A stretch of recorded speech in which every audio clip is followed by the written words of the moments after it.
Le bulletin unique est dévoilé par la CENIT. Par ailleurs, chaque candidat recevra le spécimen à utiliser lors des campagnes électorales. Madagascar sera représenté lors du concours Olympiade turc.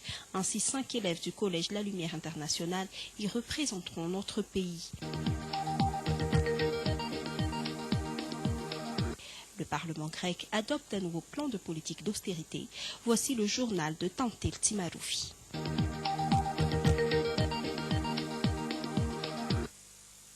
Mesdames et messieurs, bonsoir et bienvenue dans ce journal et je vous invite à le suivre jusqu'à la fin. Tout de suite, les détails.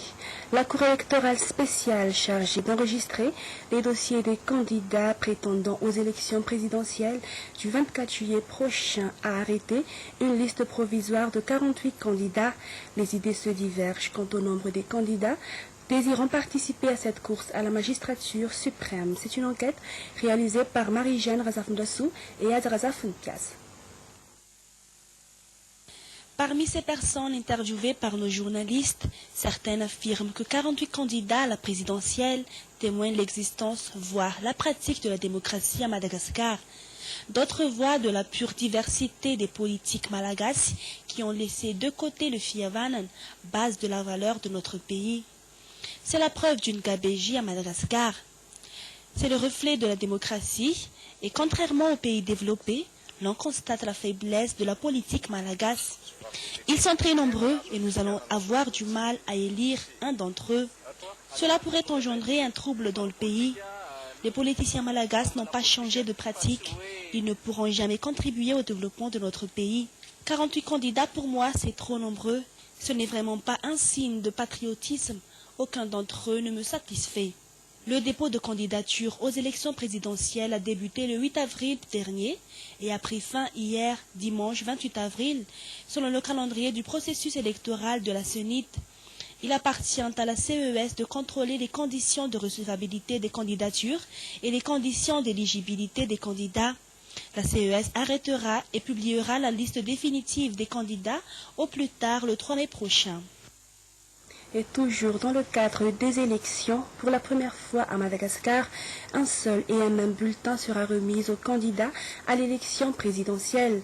La CENIT a présenté le bulletin unique en question et les candidats qui figurent dans la liste définitive élaborée par la CES le 3 mai prochain obtiendront chacun un spécimen. Fitsoun Djamaserville et Adraza Funpias. Ce bulletin unique comprend 4 colonnes. Dans la première colonne se trouve le numéro du candidat. Dans la deuxième se trouve l'emblème, la couleur ou le logo du candidat, son titre ou également son parti politique. Le nom et la photo du candidat se trouvent dans la troisième colonne et la quatrième colonne est réservée aux électeurs. Et selon la nouvelle organisation mise en place par la CENIT, est telle que pour cette fois-ci, les travaux d'édition des bulletins de vote seront effectués par la communauté internationale. Le nombre total des bulletins uniques à éditer est estimé à 10 millions d'exemplaires, selon Atala Béatrice, président de la CENIT. La CENIT procédera à un tirage au sort pour déterminer l'ordre des candidats dans le bulletin unique.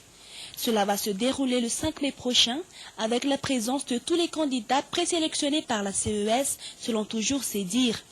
Les candidats, quant à eux, auront 2 représentants auprès des branches de la CENIT dans toute l'île. Et en collaboration avec des avocats, ils feront des suivis des activités de la CENIT. 100 avocats dans toute l'île seront ainsi mobilisés.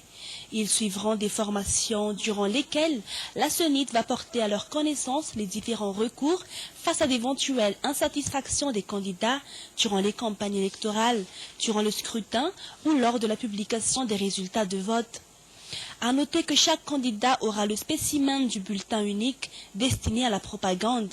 La CENIT se charge de son édition, si auparavant chaque candidat avait en charge l'impression de son bulletin de vote. Son séjour à Madagascar et en France parmi les conditions requises pour être reconnu comme candidat au présidentiel, les fonds utilisés par le candidat et la question de réconciliation telles ont été évoquées par Didier Ratirak lors d'une conférence de presse qui s'est tenue cet après-midi au Carlton Anous, Solange Rakuto Anous et Andra Bessoch. L'amiral Didier Ratzirak ne renoncera pas à sa candidature à la présidentielle. Selon lui, tôt ou tard, les élections auront lieu. Rentré au pays seulement le 18 avril dernier, Didier Ratzirak pense remplir toutes les conditions pour être reconnu comme candidat au présidentiel. Je me suis présenté. Écoutez, est-ce que vous croyez que tous les gens qui se présentent, là, les 48 ou 49 candidats, pensent qu'ils n'ont que très peu de chances d'aboutir et qu'ils payent 250 millions de francs malgaches? S'ils ont payé 250 millions de francs malgaches de garantie, c'est qu'ils pensent avoir quand même quelques chances de réussir ou de succès. C'est mon cas. Je pense que peut-être il n'est pas interdit de vaticiner à 76 ans. C'est le lot des vieux schnocks de vaticiner à 76 ans. Je pense que je peux apporter encore je peux rendre quelques signalés services à ce pays. Il est primordial de procéder à la réconciliation, a fait savoir Didier Ratzirak, et il approuve totalement l'initiative du FFKM. À lui d'ajouter que le plus important, c'est de sortir Madagascar de la crise actuelle. Et dans un tout autre domaine, en hommage à la sœur Marie-Emmanuelle, installée à Mandjar depuis plusieurs années et assassinée le 1er mars dernier, une grande messe a été célébrée samedi dernier à Mandjar. Le Premier ministre Jean-Omer Berizi, accompagné de ses proches collaborateurs, ont assisté à cette cérémonie de commémoration. Irène Ravloular-Mang et Fénran Malal. Une grande messe précédée d'un chemin de procession en commémoration de sœur Marie-Emmanuelle a été célébrée au marché de Saboutbe, en Boumandous Mananzari, là où la population a découvert le corps de la défunte le 1er mars dernier. Ont dirigé cette messe Monseigneur Armand Touas et Monseigneur Voray, évêque de Port-Berger. Dans son message, l'ambassadeur du Vatican à Madagascar, Monseigneur Eugène Martin, a encouragé la population à aller de l'avant et à suivre le chemin déjà tracé par la sœur Marie-Emmanuelle, en poursuivant ses œuvres et en continuant à répandre l'amour et le partage afin de la garder toujours en mémoire. Il a également fait appel à la population de cesser les violences et l'injustice, fruit de l'égoïsme et de l'intolérance. Le Premier ministre, chef du gouvernement, quant à lui, a lancé un message d'apaisement à la population venue en masse se recueillir à cette occasion. Il a émis un message de solidarité, de soutien et d'espoir visant à reconstruire la confiance entre gouvernants et gouvernés. À lui d'ajouter que l'assassinat est un acte qui ne correspond ni aux droits de l'homme ni à la culture malagasse. Il a ainsi promis que le gouvernement ne ménagera aucun effort afin d'attribuer aux coupables et aux responsables de tels actes de violence les sanctions qu'ils méritent. Le Premier ministre Jean-Omer Berizi, accompagné du nonce apostolique Monseigneur Eugène Martin, ont procédé à l'inauguration d'une stèle commémorative de la sœur Marie-Emmanuelle. Les districts de Mitsing et de Soualal viennent de bénéficier des équipements techniques et informatiques dont du ministère de la Communication, le ministre Harry Laurent Razasson en personne a remis ces équipements aux bénéficiaires Mevaboudarvoul et les Mana Élysée. Les districts de Mitsing et de Soualal reçoivent très bien la TVM et la RNM. Le ministère de la Communication n'a pas laissé de côté ces districts éloignés.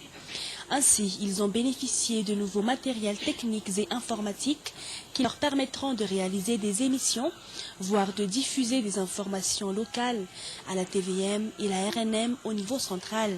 Ces nouveaux équipements vont appuyer les efforts des branches de la chaîne et de la radio nationale dans la production locale, a fait savoir le ministre de la Communication, Harry Laurent Razasson, outre les émissions produites par la télévision centrale. Pour le district de Mitsing, faute de moyens, les journalistes locaux ont eu du mal à produire des émissions.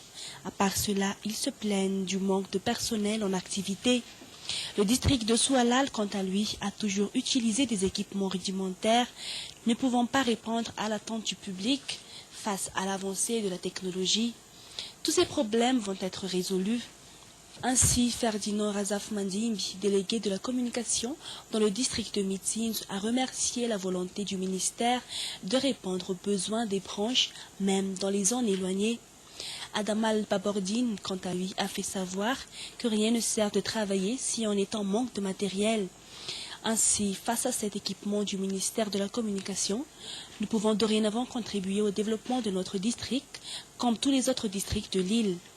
Manzaka Souparani, chef du district de Soualal, et Florian Jacques Ratzimarson, chef du district de Mitsins, ont tous les deux reçu les nouveaux équipements auprès du ministre Arilo Razasson et les a remis aux responsables de la communication au niveau des deux districts.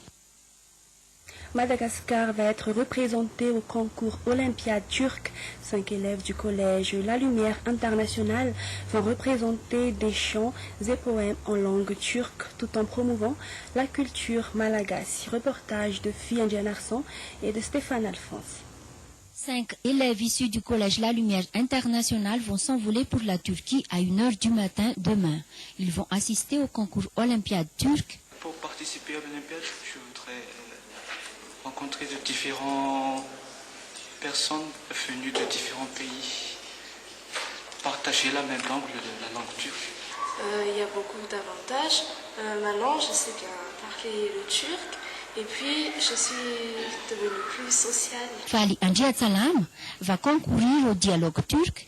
Tanzana Ravelnarivo et Maïeva Andodzanar vont représenter Madagascar à travers des chants et poèmes, tandis que Maël Ratouvnar et Tiavna Radzaounar vont faire une tournée en Turquie. Maël a déjà remporté une médaille d'or l'an dernier. Chaque année, le Collège La Lumière Internationale participe aux Olympiades internationaux. This year, we are happy because we are sending 5 students. We are hoping that in Turkey there will be really Madagascar. Everybody will speak about Madagascar. Everybody tell Madagascar students are singing, dancing very well. They are performing very well. That's why this year we are happy because 5 students, they will do different competitions. Quant à lui, Niana Razan-Wilson, un élève en terminale, va concourir à l'Olympiade physique internationale en Indonésie le 17 mai prochain. L'EISA organise en ce début de semaine un atelier de sensibilisation des partis politiques sur leur rôle dans la participation des femmes comme candidates aux prochaines élections. L'EISA qui a pour objectif de promouvoir des élections crédibles et la gouvernance démocratique en Afrique. Narendra Feynman nous en dit plus.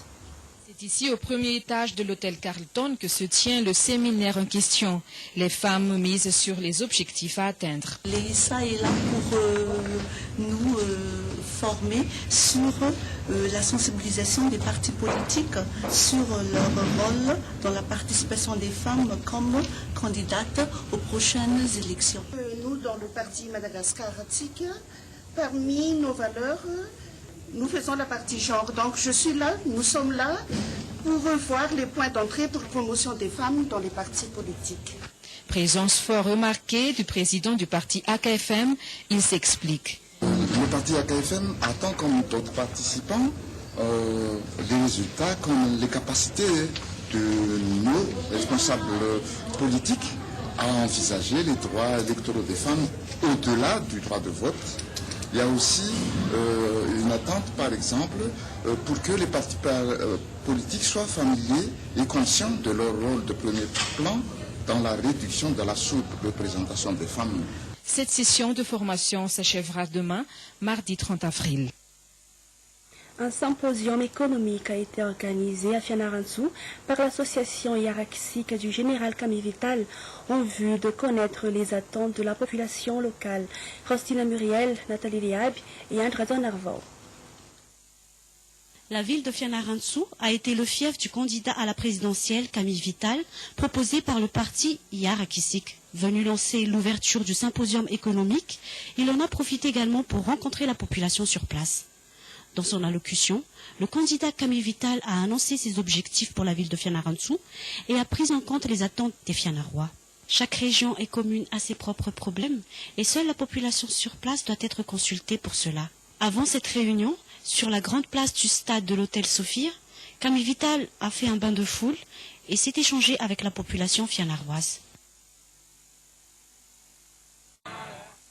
Le journal est terminé. Merci à vous de l'avoir suivi. Je vous retrouve demain pour une nouvelle édition. Au revoir.